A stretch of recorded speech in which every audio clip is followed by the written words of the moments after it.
It feels so weird to be playing The Legend of Zelda Breath of the Wild again after 8 years? You see, I haven't replayed Breath of the Wild since it first came out, outside of playing the DLCs as those released. And I ended up waiting even longer to replay Breath of the Wild once Tears of the Kingdom was announced in 2019. Because we knew it was going to use the same map, I was like, well, I guess I'll try to forget as much about Breath of the Wild as I can.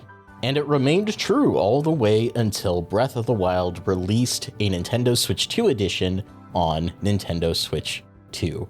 And it's been an incredible experience. You see, I was only planning to play a few hours of Breath of the Wild and Tears of the Kingdom in order to do this review, because I wanted to review the Nintendo Switch 2 aspect of these games, not so much just retread old news. And then I started playing Breath of the Wild, and 1 hour passed, and 4 hours passed, and next thing I knew, it was 5 o'clock in the morning and the sun was coming up, and I was still playing Breath of the Wild. Despite getting all 120 shrines plus the DLC shrines and doing every side quest in the game, I still felt the magic of re-exploring the world of Breath of the Wild. It's hard not to get sucked back into that game. And thanks to the Nintendo Switch 2 edition, this time I'm doing it at 1440p in a rock-solid 60 frames per second.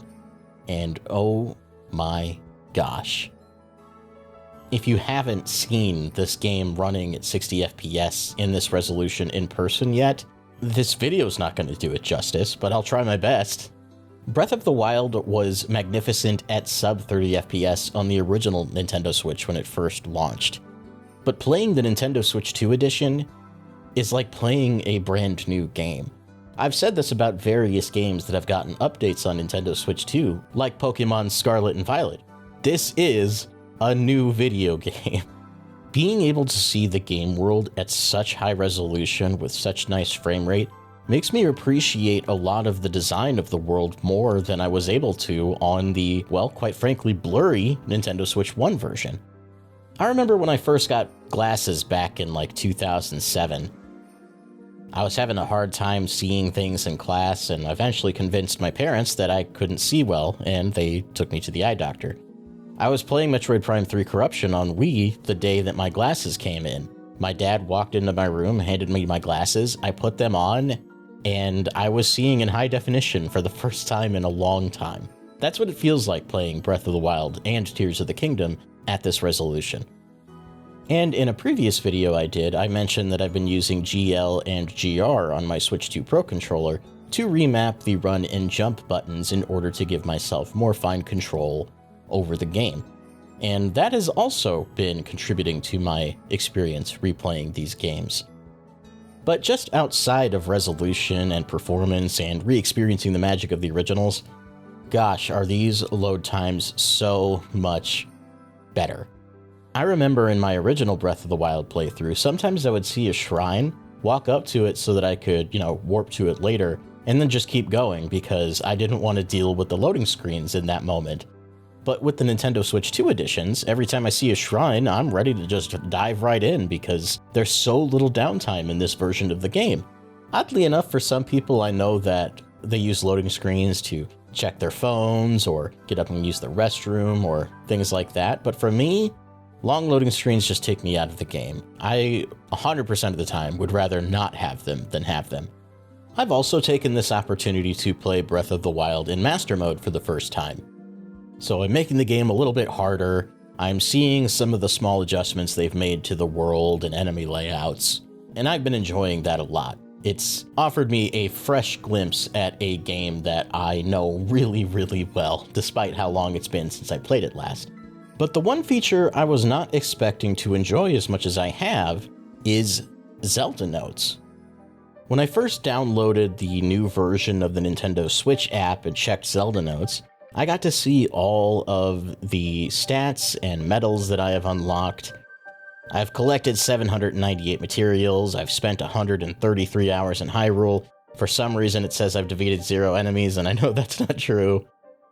Being able to see my play data is interesting, though I don't know why this needs to be in an app rather than just being in the game itself.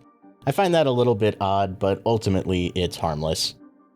You can register your Legend of Zelda amiibo to the app as well, which is a bit odd.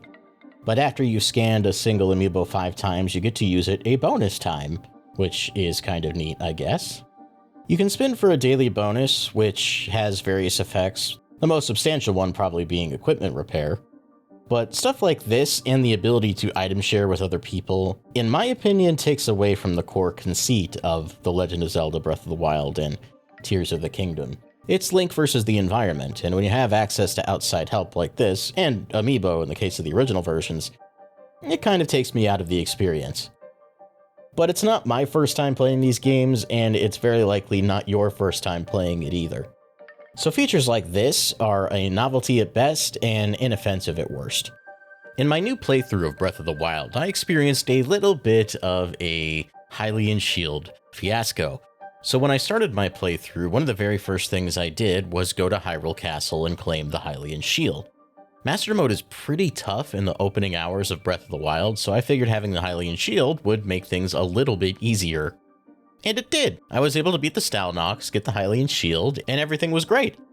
Until this happened. So unfortunately I don't have footage of this because I was playing in handheld mode in the living room while my wife was watching TV.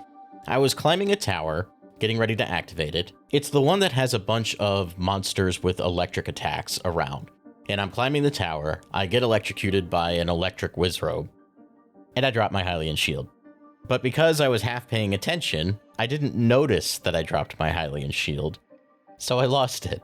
And for those of you who don't know, Master Mode only saves one autosave, unlike the normal version of the game. So by the time I had realized my Hilian Shield was gone, it was gone. And I was pretty upset, actually. I was pretty proud of myself for getting it so early in the game. I know that's nothing to like speedrunners and people who've played this various times, but this was new for me. I did have a manual save from like 5 or 6 hours prior where I still had my Hilian Shield, but I didn't want to replay all that content again. Until I had an idea. I still have my normal mode playthrough of Breath of the Wild. My Hilian Shield in that playthrough is broken, but because I've done the Terrytown side quest, I can just go there and buy a new one. So I loaded up my normal save, went to Terrytown, bought a new Hilian Shield, and this is where Zelda Notes fully sold itself to me. I deposited my brand new Hilian Shield into Zelda Notes in my item box, loaded up my Master Mode save, and I was able to withdraw it. Crisis averted, I have my Hilian Shield, Link's a happy boy. I wasn't expecting this kind of functionality. Like, I knew it could do it, but I found myself in such a peculiar position that Zelda Notes was able to solve. Rather than having to wait and do an entire side quest in order to buy a new Hilian Shield, I was able to buy one in my other save file and just give it to myself. And that's really cool. Alright, item share, I'm starting to warm up to you. The one feature I really want to talk about is voice memories. In various locations throughout Hyrule in both Breath of the Wild and Tears of the Kingdom, you can find voice memories from a few characters that tell you about their experience at that particular location, or maybe give you a little factoid that we haven't heard before.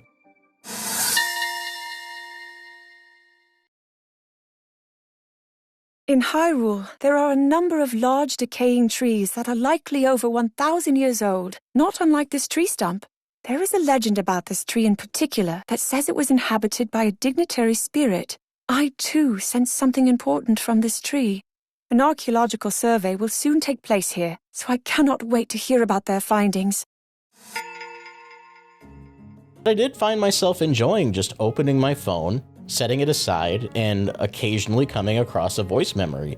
It's like a neat little extra bonus with Zelda telling me about stuff as I'm going on my adventure. This is again a feature that I feel like could have just been integrated into the game itself rather than here in this app, but it is cool and I'm glad it's here. Tears of the Kingdom actually gets a little bit extra in its version of the Zelda Notes app, and that is the Autobuild Sharing. So now you have the ability to take an auto-build design from The Legend of Zelda Tears of the Kingdom and generate a QR code with it, which you can then share with other people. They can then take that QR code, scan it, and import that build into their game. No longer do you have to try and meticulously copy somebody's build that you saw online. Instead, they can just make a QR code and you can just take the design as they made it. There are all kinds of wacky designs out there that I'm not creative enough to have come up with myself, so being able to download them and goof off with them here in Tears of the Kingdom is an absolute joy. Some of these auto builds in Tears of the Kingdom are so funny. Like there's this one with a skeleton that I'm flying around with. Here's a battle tank that shoots at enemies. And there's this cool four-wheeler that has the ability to scale 90-degree walls. But I did notice a downside once I started messing around with a bunch of builds. And that's that Tears of the Kingdom drops to 30 frames per second if there's too much going on in your build. This isn't a huge deal, but it is a bit disappointing that the game can't maintain its rock-solid 60 frames per second when you're using more complicated builds. Given that that's the entire conceit of Tears of the Kingdom, it's a bit sad. But it's not the end of the world. And for once, we have an addition to the app that actually makes sense being on your phone rather than built into the game itself. Despite my mixed opinions about Zelda Notes, it's so seamlessly integrated into the experience, it's hard not to just whip out my phone and check out what's going on. This type of live connectivity between mobile device and Nintendo Switch 2 does set an exciting precedent for future Nintendo games. One feature that I kept asking them to add to Super Mario Maker 2 with the Switch app was a level editor on your phone. Since you didn't have access to the touchscreen if you were playing the game docked, I thought, well, why not put that functionality on your phone instead? And because of Zelda Notes app, it now seems like this is a possibility. But, you know, the Switch 2 has mouse mode now, so maybe too little too late. Back when I played Breath of the Wild for the first time, 8 years ago, I thought it would be difficult for me to go back to it and re-experience it all over again, and I'm pleasantly surprised at how wrong I was. I fully intend to complete this Master Mode playthrough that I'm doing in the Nintendo Switch 2 edition of this game. History does repeat itself. I'm playing the launch title of Nintendo Switch 1 on my Nintendo Switch 2. In the case of Breath of the Wild, I do think it's pretty scummy to not include the DLC in the Nintendo Switch 2 version of the game.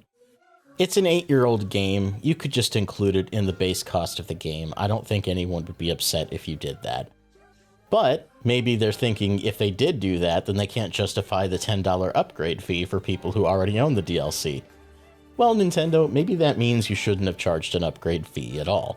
Of course, if you have the expansion pack, you don't need to pay the upgrade fee. You can just get these upgrades for free.